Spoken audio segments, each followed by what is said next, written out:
guys, we're here with Brandon Bridge again, talking about the gear that he uses and why he uses it. So without further ado, Brandon, walk us through what you got here and why you use what you use. Okay, I appreciate the opportunity to talk about gear. One of the biggest things I like to do is, with the advent of social media and everything we've been doing, is there's 100,000 pieces of gear out there for every individual thing you need. And a lot of people get caught up in the weeds with what they want to use. Maybe they end up buying a whole bunch of stuff that they really don't use after a couple weeks. So when it comes to gear, and especially with everything that we've been talking about while we're out here, discussing TRIARC systems and doing this for TRIARC systems, the motto really is buy once, cry once, and that's kind of where I went with that. And trust me that everything that I use, both personally and sometimes professionally, is born out of the fact that I have spent way too much money on gear that literally just sits in a closet now. Yeah. So stay tuned for Brandon's yard sale coming soon. But one of the biggest things I like to talk about is everything here is more of the stuff that I have in my passenger seat when I'm on patrol. This is a huge far cry from everything that I use on patrol. Of course, I don't have my patrol belt out here, but my patrol belt is set up in a way that kind of mirrors what I have here. Okay. In front of us here today is actually just my patrol fast-on plate carrier. Okay. With my patrol-issued plates, and then I have my tack belt that I use for both my personal training as well as any type of SWAT or lengthy patrol issues. So one of the biggest things I like to talk about is my belt. So I've been running the same type of belt for about the past 4 years. Two Lamb and Ronin Tactics is a big name that I trust. This is his Ronin belt. I have both the Senchis, the Task Forces, and I absolutely love them. They stand up to the test of time. On the belt, I have a very slick, minimalist approach to everything that I do. Mm-hmm. We'll kind of start how I actually set up the belt and then go from there. One of the things I like to do is, people ask me 100,000 times, well, why is your buckle always offset to one direction? I always have mine offset in one direction. For lefties, I'd say offset to the right. For myself, I have it offset to my right.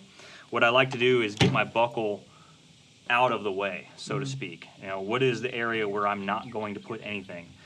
If I want to free up the real estate at my 12 o'clock, be it for a tourniquet or a fanny pack, or you see some guys that like to run the dump pouch at the 12 o'clock.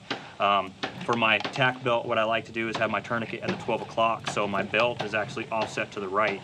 What this does is frees up the real estate. Now I can use it for anything, but also gets that buckle out of the way. If I were to transition from primary down to secondary, now I have a rifle slung right at my 12 o'clock. A lot of times you're going to have a lot of contact. You're breaking noise and light discipline. You're marring up your beautiful rifle that you spent so much money on.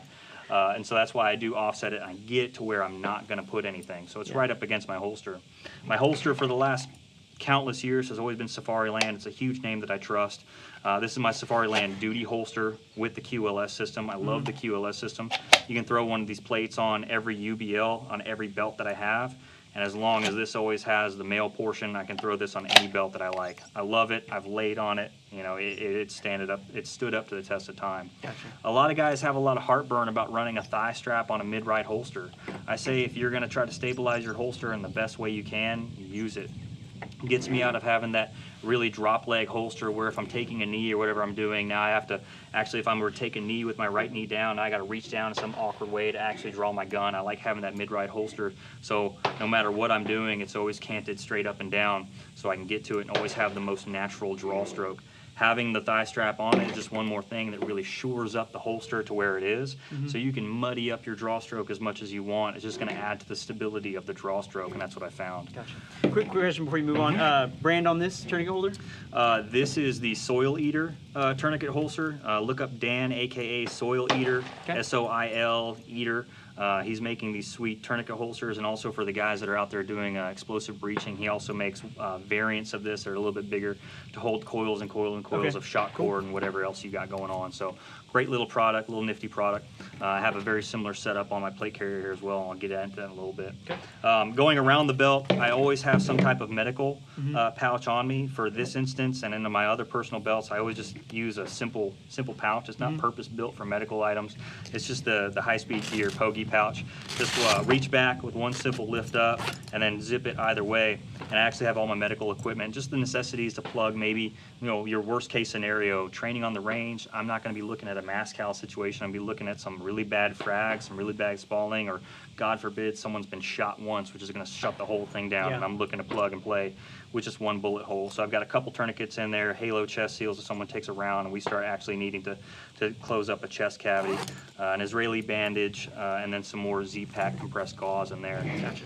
Another big product that I really do enjoy is some type of a dump pouch. In this case, it is the T-Rex Arms dump pouch. When he came out with this, I thought that this was absolutely genius. It has a Velcro flap, so I can close everything up if I need to, but I can also stow that Velcro flap away. Yeah. And the biggest thing is he has incorporated some type of other thigh strap. So man, if I'm gonna go out and I'm gonna wear one thigh strap, damn well guess I'm gonna wear 2 thigh straps. Yeah. Which is So cool. what are you dumping in there? Just extra mags? When you're done Extra with them? mags, Food? batteries, works real good for SSE or any type of scene exploitation. I can throw a book in there, notepads, pens, whatever it may be. If I got to pick up something, I can throw it in there.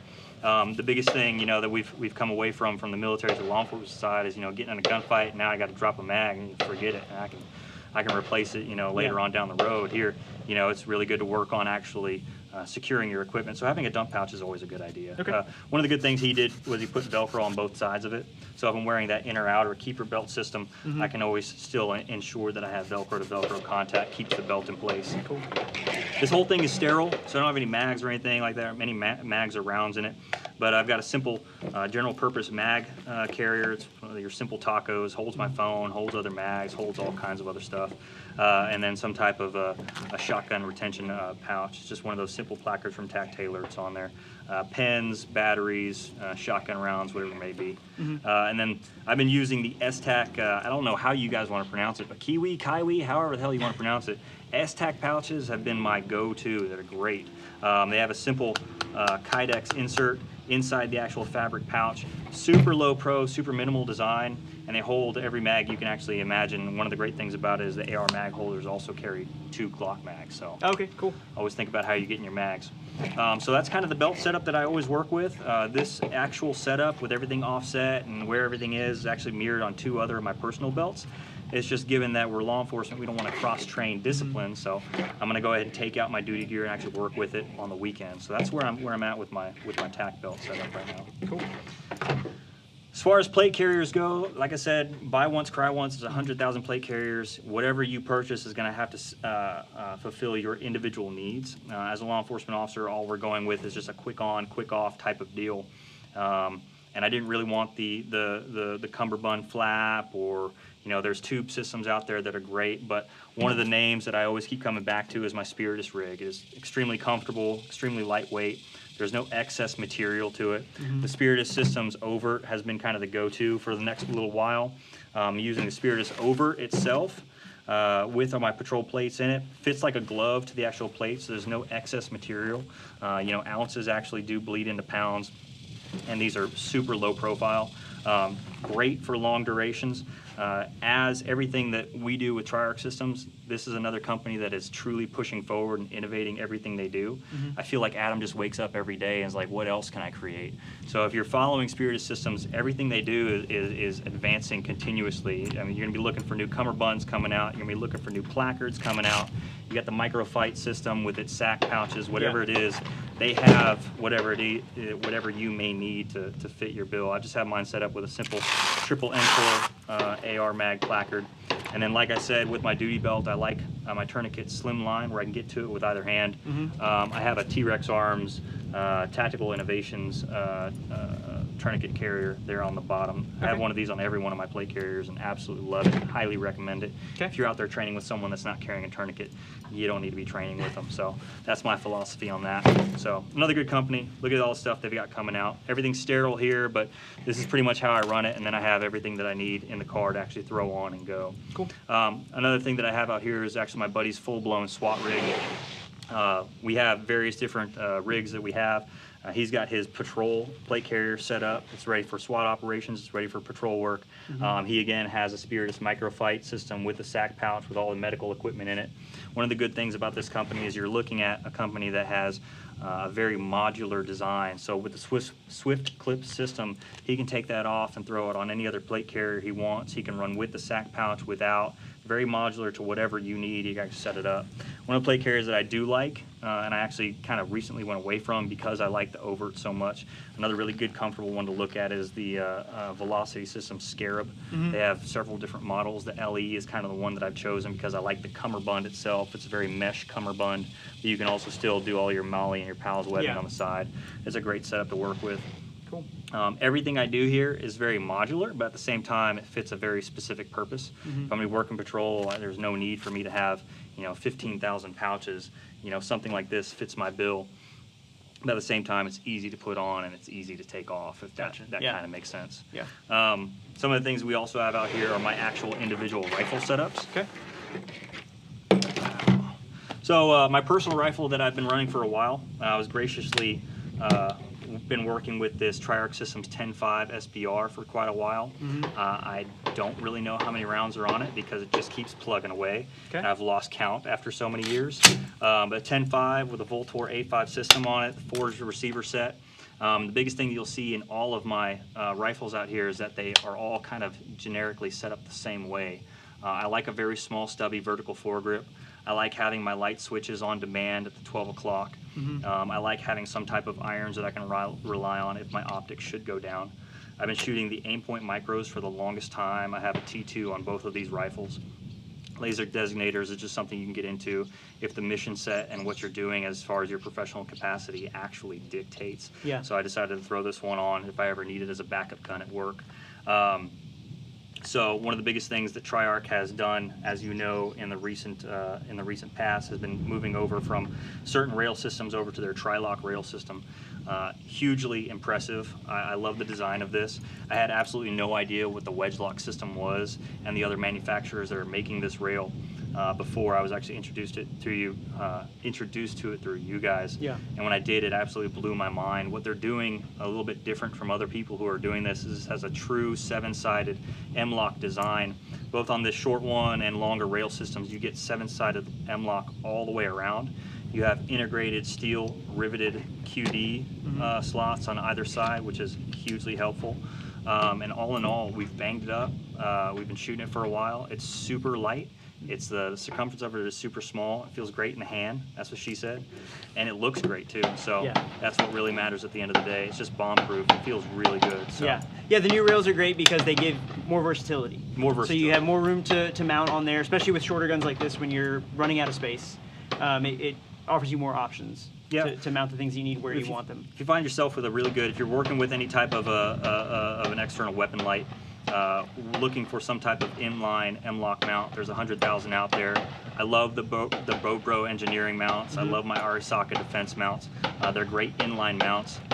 So that's one good thing that I really love about those type of setups. So I've been running the Surefire War Comp for the longest time. It's now my 4th TRIARC rifle with a Surefire War Comp on it. I love everything it does. If you actually have a rifle that's purpose built by the mad geniuses over at TRIARC Systems, they can time it however you need, and it works great with what I really love, which is my Surefire suppressor. So awesome. You're running NP3 BCGs on both? Yes. The mil-spec version because I don't really need to be super fancy and get the enhanced, but the enhanced definitely cuts down on a lot of different friction points and works really well for the longevity of your rifle. But the mil-spec gets the job done. That NP3 coating has been super helpful. It feels like it's lubed up when it's completely dry, completely clean, not a drop of lube on it. And the biggest thing is that I don't have to clean my rifles as much anymore, which is great. If you're a law enforcement officer or if you're in some type of direct action duty capacity in the military, look at these type of BCGs, look at these internals, and see if it fits what you want to do, because you can be in any type of environment, whether you love to clean the hell out of your rifle or you just love to throw it in the rack in your patrol car and never worry about it again. This is a BCG and an internal system that'll just keep plugging away. So your advice to any guy that's going out on patrol, or even guys who are just looking for a home defense rifle, if they're looking to set it up, what's your biggest advice for them, as they're getting ready to outfit their rifle or buy a new rifle? Don't go balls to the wall.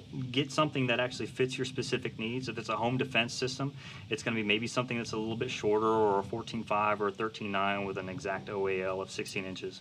Look for something that has a, throw a weapon light on there, because if you're going to be working for home defense or you're working patrol, you're never always going to be out in the daylight, or you're going to be in some type of dark lit environment, such as clearing your house or whatever it may be. Have a weapon light that you actually truly depend on. The Surefires have worked great for me. I love my minis. I wish there was a little more output, so you'll probably see me moving on to the larger lights here pretty soon. Backup iron sights are an absolute must, whether they're fixed or flipped. It's kind of whatever you want to do.